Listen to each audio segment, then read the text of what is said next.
us. Welcome everyone to the third Mentors Noon.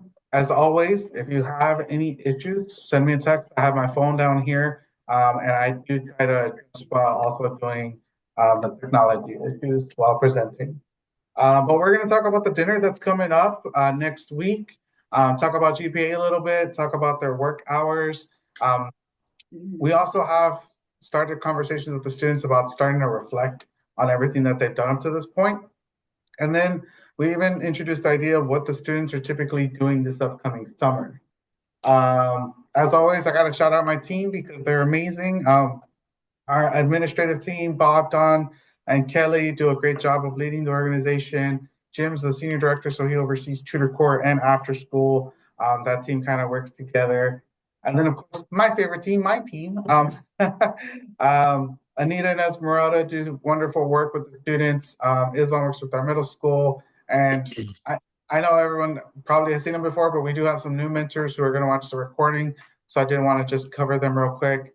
Jorge and Abby with college, and then Amanda and Monica with our after school site. If you ever have a question about your student and what the process is like in college or what they do in after school, let me know, and then I can connect us with the appropriate staff member, and you can have a really nice deep dive conversation into those topics because we love Guadalupe and we love talking about each one of our own individual things, and so we're happy to share anything that might help you make it easier to be a mentor and know exactly what we're doing on our end. Before I jump into mine, I know I have Maria on the call and she wanted to share something really quick. So I am going to pass it along to her really quick and then we can go back in. Thank you. Can everybody hear me okay? Yep. Yes. Thank you. Won't take up too much of this presentation. I am a mentor, so I have my mentor hat on today, but I'm just going to switch over to my Guadalupe hat. And I wanted to share a opportunity that we have ongoing for the calendar year 2026. We have a very generous donor who provided us the opportunity to put out a match for monthly donors. For every new monthly donor that we bring on board for the calendar year 2026, we can match up to $25,000, up to $25,000. So we have about 50 monthly donors right now for the organization, and we want to get to about 100 monthly donors. We are really invested in this particular initiative because monthly giving helps us remain sustainable throughout the entire year and helps us just know that we have some reliable income coming through for these amazing programs. So I wanted to share on the screen here the mailer that went out. We have had some emails go out as well, which you might have seen, but we will be promoting this all year long. So would love just to ask if you would consider becoming a monthly donor or maybe just sharing it with anybody that that might be into monthly giving. We would be very grateful. We are also sharing it on our social media. So if you want to like and reshare, that's a great way to support us as well. So I also wanted to take a minute to talk about the cost of poverty experience. You might have seen that invitation go out as well. Daniel will share some information with everybody afterwards, but that is coming up on March 20th. For anybody that hasn't participated, the cost of poverty experience is a simulation that just lets you walk through the month of somebody that's experiencing poverty, and we offer it to all of our supporters, but in particular to our mentors, because it really brings into perspective what some of your mentees might be experiencing. If you don't have approximate connection to poverty, it's a great way to just see the situation from a different lens. So we have sent out an initial email, but like I said, I'll ask Daniel to share some more information in case that did not make it to your inboxes. Again, Friday, March 20th, if you want to mark your calendar, it's from 10 until about 12:30 p.m. in the afternoon. Any questions before I hand this back to Daniel? No, Awesome. not for me. Thanks, Maria. And yeah, I will also say if you haven't experienced COPE before, That's definitely a really great experience, and they're all real stories, real families, things that have happened to them, and you live that life for a month. And most people feel frustrated and anxious, which is the experience. But I will start sharing my screen once again. And so, your freshmen have now officially been through one semester of high school, which means every single one of them now has a high school GPA. So this is something that we will talk to your students about often. And I encourage all of you to ask your student, do you know what your GPA is? And if they say no, then it's it's a conversation that they've probably been avoiding. If they say yes and they tell it to you, then they're probably really proud of where they're at. And that could be proud because maybe it was maybe they had lower grades in middle school and now it's come up a lot, or maybe they just have something that they really want to be proud of. Here at Immokalee High School, they have an unweighted GPA and a weighted GPA. Unweighted is just across the board. A's have 4 points, B 3, C 2, D 1, and F 0. And weighted is scaled differently based on, I think I have it right here, based on the course that they have. So if they have an honors or an pre-A course, it can add an additional 0.02 points to their GPA. If they have an advanced placement, dual enrollment, ACE course, it can add a 0.04. Now, while it may not seem like a lot, when a student is taking so many of these, they really, really shoot up. And I will say this past year, I saw the highest GPA I'd ever seen in my life. It was a 5.96. Wow. Yeah. And that student was disappointed that she didn't crack 6. So I'm like, what? So some of our students really do push themselves, but when talking to your student about this, ask them, how do you feel about dual enrollment courses? Is that something you want to do next year? Because some students know, I kind of just want to stick with high school courses, while others know, they want to dive fully into college courses and take as much as possible. Most of the students know what they can handle or have a guesstimate of approximately what they can do. While we do push them to take on more challenging courses, we also tell the students don't take on more than you can handle, especially because if they overload it and then they end up taking out all their electives, they are doing academics 7 periods out of the day and they're just going to burn out. And that's what we want to avoid.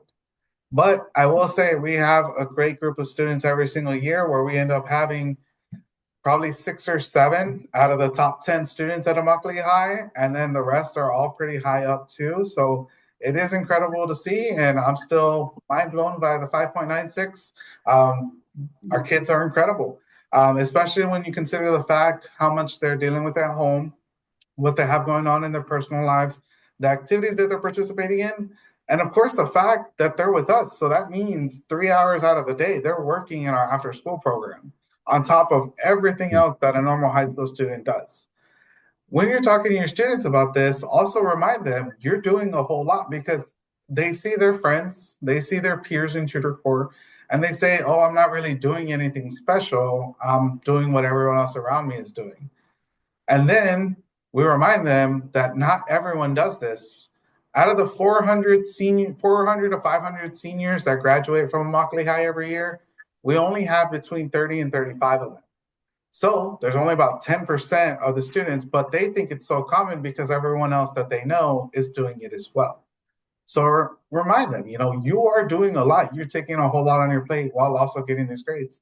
If they're struggling and if they share with you that they're struggling, then ask them, what are you doing to improve it? What steps can you take?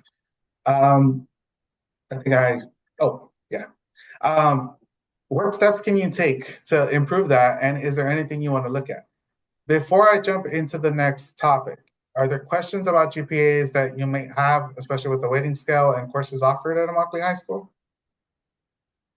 Daniel, is there a minimum GPA that the students have to maintain in order to be in the program, or is that Yes. not the case? With us, it is a 3.0 GPA. Okay. If they're below that, or if they're at risk of falling below that, there are a lot of conversations that happen. So we talk with the students, we talk with the parents. It takes 1 to 2 years for a student to say, okay, I'm no longer a part of the program. We take every step necessary to try to get them back on course. It is very Okay. rare for us to dismiss a student because they don't have the GPA because all we really want to see is that they're putting in the time and the effort to continue with tutor core. And pretty much all the students do when they're struggling on that level. And sometimes they just need a little bit of coaching, either from us or from their mentor. They just need a little extra support, and usually they can get back on track. Thank you. Hey, Daniel, what is a Cambridge ACE course? So ACE is a diploma that they can get. It's one that's across the U.S., but there are 7 courses that they can take to get what's known as an ACE diploma. And that ACE diploma here in the state of Florida can actually qualify them for Florida Bright Futures Scholarship, which covers either 100% of tuition or 75% of tuition. But it's similar to an advanced placement course where they get that college credit. ACE tends to just be a little bit more research and writing heavy, where they're doing more papers than they are learning and taking exams. Okay. And how many advanced placement courses does Immokalee High School have? Off the top of my head, I can't remember, but I can put together a list and send it in my recap along with the ACE courses that they offer. Yeah, I'd love to see that. Yeah. Yeah. Because I know that certain schools don't have very many. And as a result, the kids don't have an advantage that way. Yeah. With ACE, I believe there's only one class that they, with those 7 credits, that they don't have at Immokalee High, but it is an online option. With AP, they also have several different options. With Immokalee High too, and here in Collier County, students who are a part of Collier County Public Schools can take classes with Florida Southwestern State College, or starting in their sophomore year, or with FGCU, Florida Gulf Coast University, starting in their junior year. But that does mean they're replacing a high school class for a college course. Some of our students decide, they want to do full-time college courses while they're in high school, which is incredible. While others may say, I'm not really ready for that yet. So we do try to push some of them into it while knowing that others may not be able to handle it. So we tell them, make sure that you're managing your time correctly. So I'll put together that list of courses and include it in my recap. Thank you. Our mentor dinner. So I wanted to cover this because this might be your very first mentor dinner for some of you. The invite does say 6 p.m. I will say be wary of traffic. It is the biggest killer that I've seen for the dinner, and there have been times where we've had to start it later at like 6:15, 6:20 because of either an accident that happened on Immokalee Road, or maybe just the backup of traffic that's actually starting to develop here in Immokalee. So what we actually do is everyone's seats. I do have a small graphic. I just made this on Canva real quick, but we do have about 20 tables in the lab. There are about 4 to 6 people per table. I will seat you with your mentee and their parents. And if there's space, I will also seat you with your spouse, partner, or friend along with their mentees. Or I will just put you near each other. When you enter through our main door, I will provide you with your name tag, which has your name and your table number. And this is exactly how I laid them out in table number wise, just so you can see it ahead of time. We will call the rows for dinner. And I do want to have everyone eat first. When I do the presentation first, more people are worried about food. So then I flipped it. So that way everyone eats first, and then I can start talking and sharing all the information. And we're typically cleaning up about 6:50. This is a great opportunity for you to meet your mentees' parents and start talking to them and getting to know what they're like. My recommendation to all the mentors is write down a few questions that you have for the parents. Because in the moment at the dinner, I feel like everyone gets so wrapped up with everything that's going on, you kind of forget what questions you had already. I recommend writing it on a small sticky note on the Notes app on your phone, something that you've been wanting to ask your mentee or their parents. If you're worried about, how this might come across, send it over to me. I'm happy to give you some feedback. That way you can feel completely comfortable to ask as many questions as you like. For your student or their parent, write down both. And then the other thing is, if your student's parents don't speak English, then your student will probably act as a translator. That's okay too. And this is also where you might even be able to see your student talk a whole lot more than you've probably seen them talk before. And that is part of this growing process. And the fact that you're willing to listen to them, translate everything the parent has to say, is going to give the student and the parent a whole lot more trust in you because they know that you're going to be there, you're willing to listen, you're willing to hear them out. And that is a huge step that sometimes is hard for the parents to overcome. Throughout the dinner, I'll be walking around. So if at any point you need me, by all means, just grab me because that's my job for the night. So if at any point you have any questions, just let me know. We typically cater it through Carrabba's. I go out to Naples, I pick it up, I bring it out. We have some student volunteers who serve you, are cleaning up throughout the night, are offering drinks. It's very casual. So some of the students are coming straight from work. Even the parents might be coming straight from work too, but they know how important this is to us because it's the chance for you to meet them. And that's why we do keep it light. It's just a quick dinner, the chance to talk, and then we wrap up for the night. I think, yeah, that's all I had on the dinner. Are there any questions on that before I keep going? Yeah, when is the dinner? I don't seem to have it on my calendar. And were invitations sent out already? Yes, they were, and I can re-forward it to you, Jane. Okay. Did we, And when is it, I Daniel? did. I said I would It's on go. March 5th. March 5th, okay. Sharon is registered. You have to register for it. But with it being halfway through the year, this is also where we start talking to the students about their work hours. As you remember at the beginning, if they work 280 hours or more, they get $4,000 in scholarship funds. And so we actually track it on a monthly basis through Paylocity, which is their pay portal. And that way we can automatically know who's higher or lower than others and who is on track to have their full amount. So at this point, they should have at least 180 to 200 hours. If they're lower than that, that means that they're possibly doing an activity, a sport, a club, or maybe even just because of the crazy cold weather that we've been having, that they've been sick a lot lately. It has happened to a few students. I wouldn't wish this new flu on anyone. I experienced it myself over Christmas. It was probably the worst one I've ever had. And I was more upset that I didn't get to enjoy my Christmas than I was about anything else. But at this point, your students should have about 180 to 200 hours. If they don't, ask your student, what's going on? What's happening? Hey, I know this is what your hours amount is at. For a lot of the students who are in red, that means that they're lower, but that's also because they're either in color guard, in football, or in band. You might already know that your student is in one of those. They have so much different practice times in the fall. This springtime is really when they make up a whole lot of it. If your mentees in lacrosse and soccer, baseball, track and field, then this is the part where they have a lot of hours, and right now they're going to be actually dropping in amount. We work with the students and remind them constantly what they're at so that they can get to that 280 by the end of the year. If the end of the school year comes along and they haven't met the requirement, we tell those students, hey, come volunteer in our summer program so that you can make up the hours. While they won't be paid in the summer program, those hours will go towards the scholarship. And once they have that full amount, they no longer need to volunteer.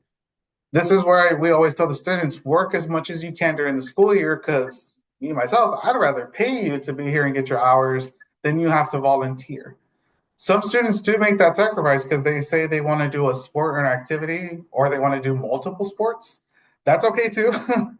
We just tell students, hey, just understand in the summer, you're going to have to volunteer X number of hours to make that up.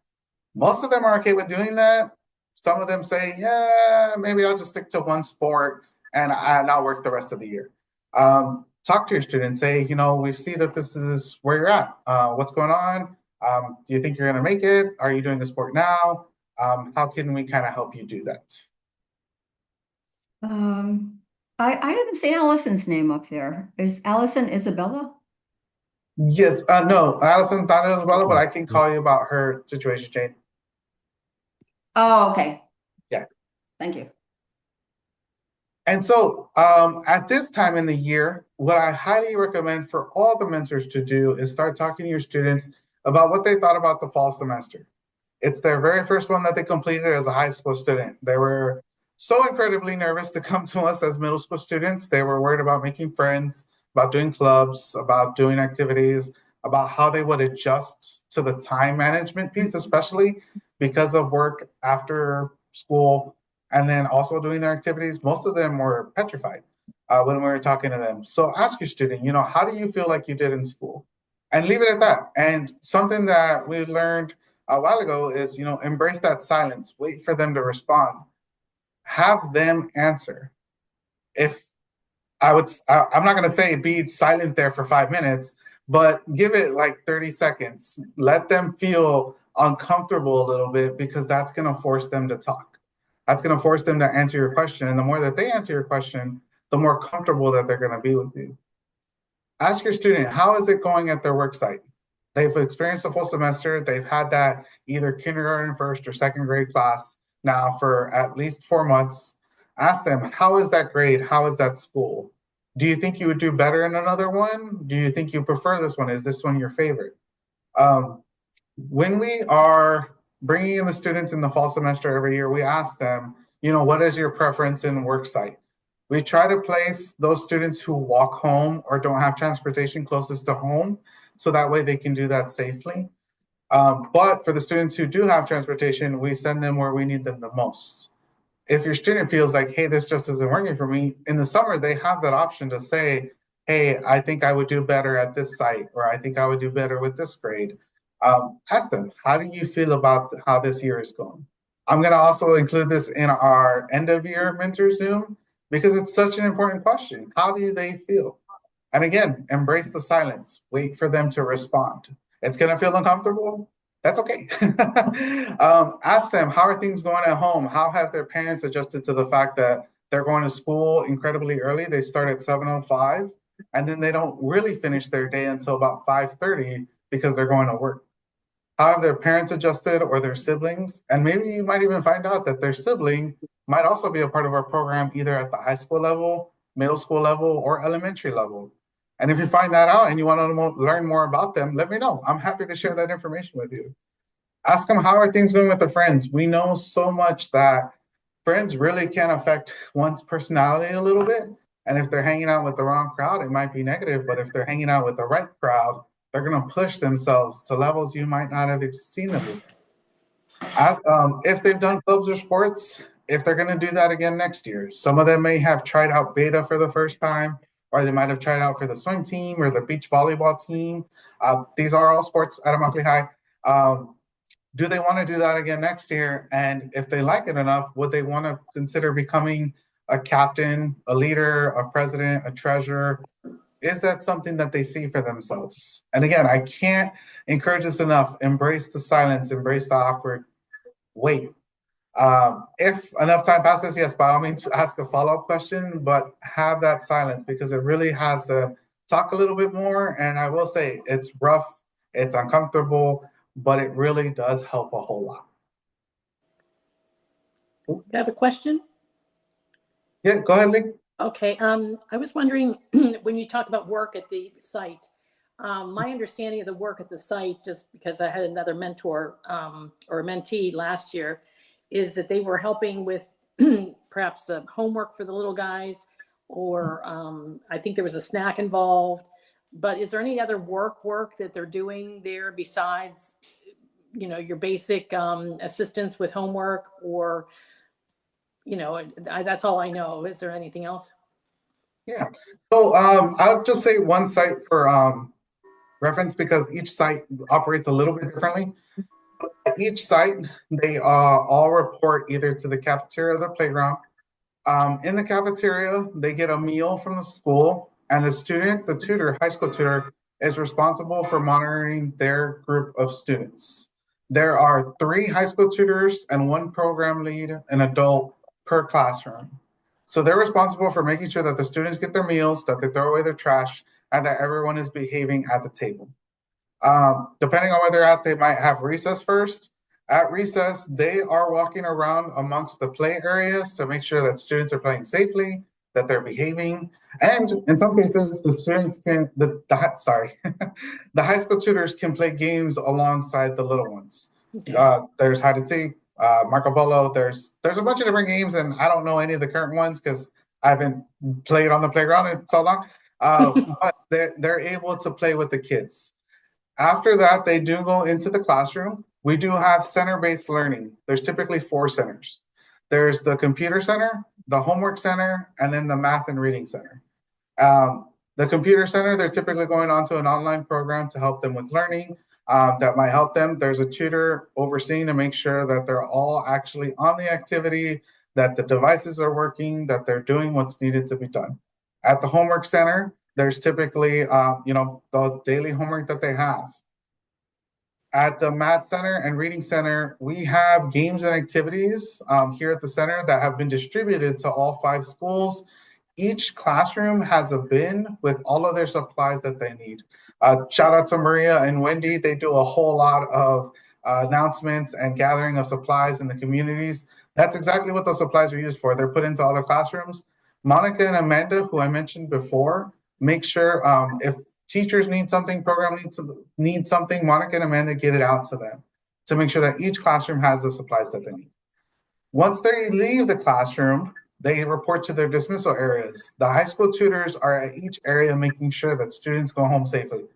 Student safety is I shouldn't say probably, because it is our number 1 priority to make sure that the student goes home with the parents, that the parent is indeed the parent. So at the beginning of the year, they are checking IDs to make sure that they are who they say they are. They're in the car line, making sure that the students are not running into the road or into the car line. They're loading them up into the vehicles, or they might be at bus duty where students are monitoring the bus lines, making sure that the students don't accidentally mix in with each other. The last thing we would want is for a student to go home on the wrong bus. Then there are also select tutors. These are typically the older kids. Your freshmen might not be one, and if they are, then incredible props to them. We have bus monitors that are on the bus with the little ones to make sure that the route is running correctly, that when the students get off on the bus stop, that there is an adult or someone over the age of 16 to receive that student and then take them home, and then they report back to site.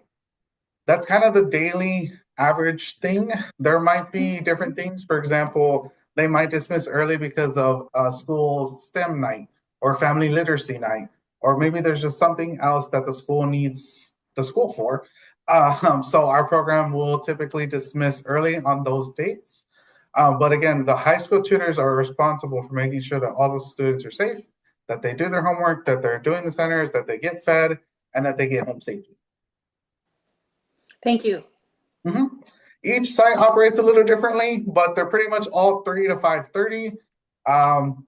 The only one that operates differently is the middle school, but we don't have any high school freshmen at the middle school because some of them just came to us from there. So Yeah. we wouldn't do that.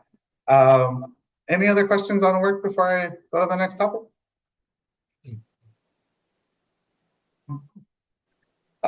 So this is also the time where so much is going on that your student might forget to text you back or might forget to email you. If you're having trouble getting a hold of your student and you need some help, let me know. And it's by no means a way of me going over there and just telling them they're in trouble, although I don't know why.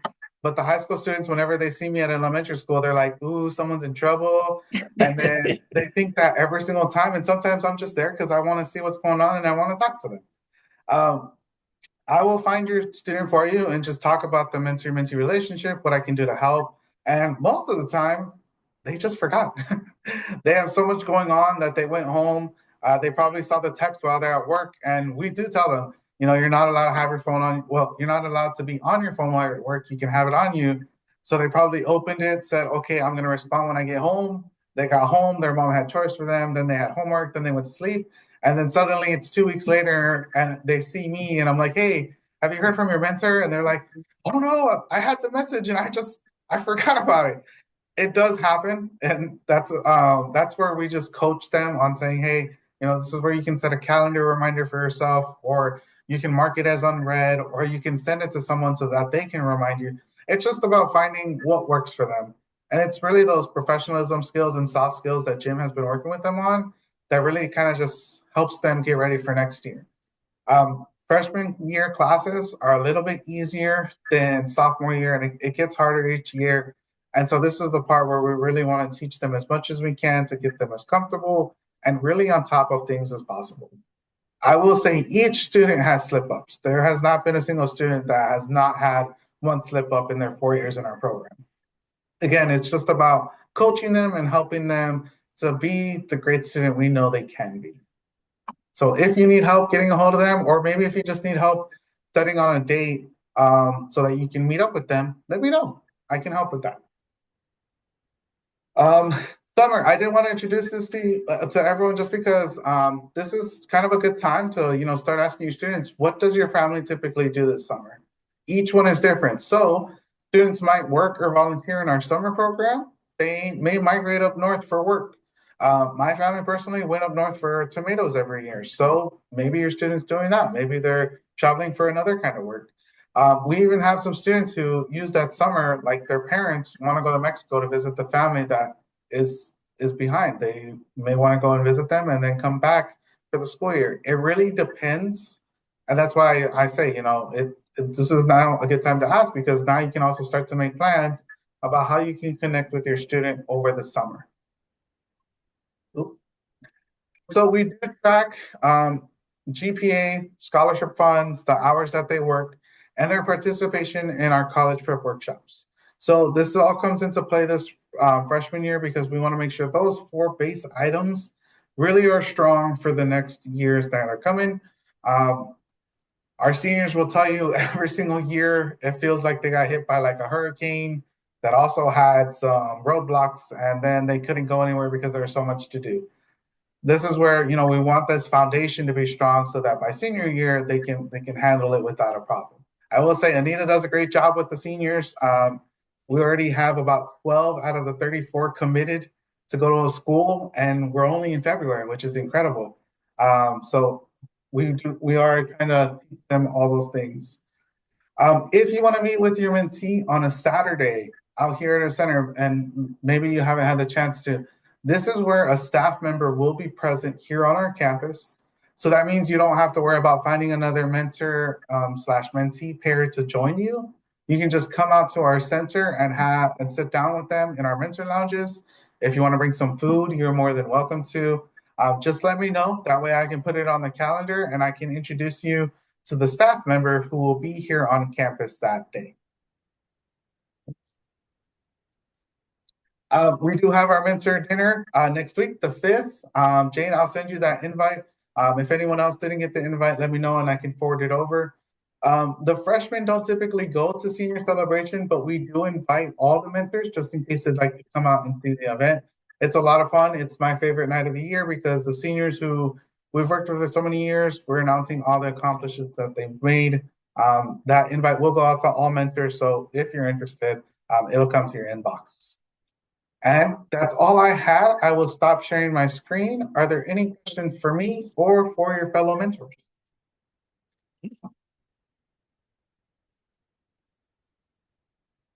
No. Well, like I said at the beginning, sometimes Sorry, I have a quick question. Do any of the mentors live on Marco Island? No. Not me. No, I live in Fiddlers, which is near Marco. Yeah. Daniel, do you know if any of the freshmen do? I am clicking right now on my list. The closest one would be Jane, who lives on Fiddlers. Okay. Okay. Maybe we could talk. Would you be interested in carpooling? Sure. I don't know. Have you been out to Immokalee before? For the dinner or something? Is that what you mean? Yeah. Yeah, that's fine. It's a long drive in the dark. So that's what I was wondering. Yes, it is. Yeah. Well, maybe Daniel can send me your contact information. I can send it over. I made a note to send you the Okay. notes. And I just did want to say too, Daniel, that I thought the picnic that went indoors was a big success, from what I could see. I think my mentee and myself had a really great experience, and I know Dave and Clemente did because we were kind of sitting near each other. So kudos to Guadalupe for pulling that one off. Yeah, Very, I was very sad good. we couldn't go to Lakes Park, but I know everyone prefers to be dry and warm. So I think it worked out just fine. It was perfect. I did Yeah. want to thank all the mentors for bringing board games, because when you know what game you're playing, it's a whole lot more fun. Right. Yeah. Yeah. But it sounds like that's all the questions. But again, embrace the silence. It'll be awkward, but get them to respond. The more they do, the more comfortable they'll get. And to quote a mentor from the other day, they had a freshman who was as quiet as a church mouse, and now she won't stop talking. Oh, Daniel, I do have one question. Mhm. When you were saying sometimes the parents are, could be a little bit uneasy. I was wondering if you know of a parent, that is uneasy with one of us, one of our the mentors that are here on this phone call. Could you let us know, like, if there's especially big challenge in the family? I mean, because we're not getting that kind of information, of course. And if there's some big challenge, like somebody just died, or someone, speaks no English and is mad as hell that they're there, some kind of information like that. If we could have that, that probably would help us walking into a situation. Yeah, of course. So I'm gonna stop my recording real quick.